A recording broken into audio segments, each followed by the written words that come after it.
छत्रपती शिवाजी महाराज, भारतीय घटनेचे शिल्पकार डॉक्टर बाबासाहेब आंबेडकर,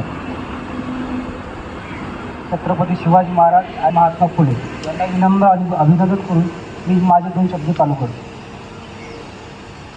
रामजी मालोजी सपकाळ यांच्या घरी 14वे रत्न म्हणजे शेवटचे आणि योगायोग बघा 14 एप्रिल 1891ला जन्मलेले भारतीय घटनेचे शिल्पकार डॉक्टर बाबासाहेब आंबेडकर यांचा जन्म झाला.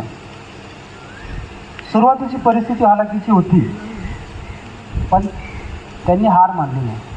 वय वर्ष 2 असताना त्यांचे वडील वारले. काही वर्षानंतर त्यांची आई वारली.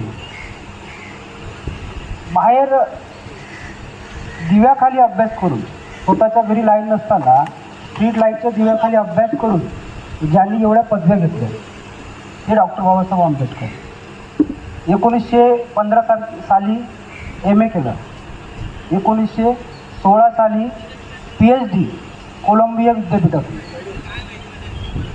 की माणूस हा धर्म आणि जात बघायचा नाही, माणूस बघायचा.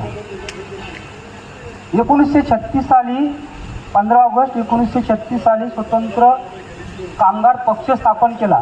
समान काम समान वेतन जे आज आपण बघतोय, ही कृपा डॉक्टर बाबासाहेबांची आहे.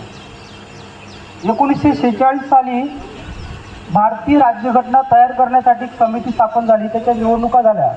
त्यांचे अध्यक्ष डॉक्टर राजेंद्र प्रसाद, त्यांची निवड झाली आणि सर्वात मोलाची कामगिरी ही डॉक्टर बाबासाहेब आंबेडकरांची राज्यघटनेच्या निर्मितीमध्ये होती.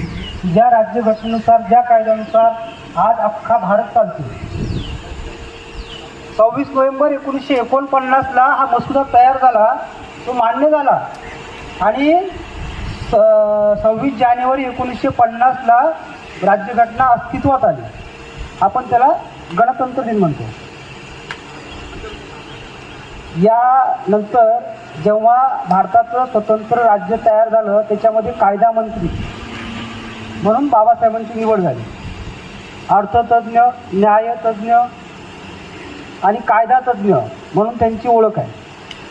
या महामानवाला 1952 साली कोलंबिया विद्यापीठाने LLD पदवी दिली.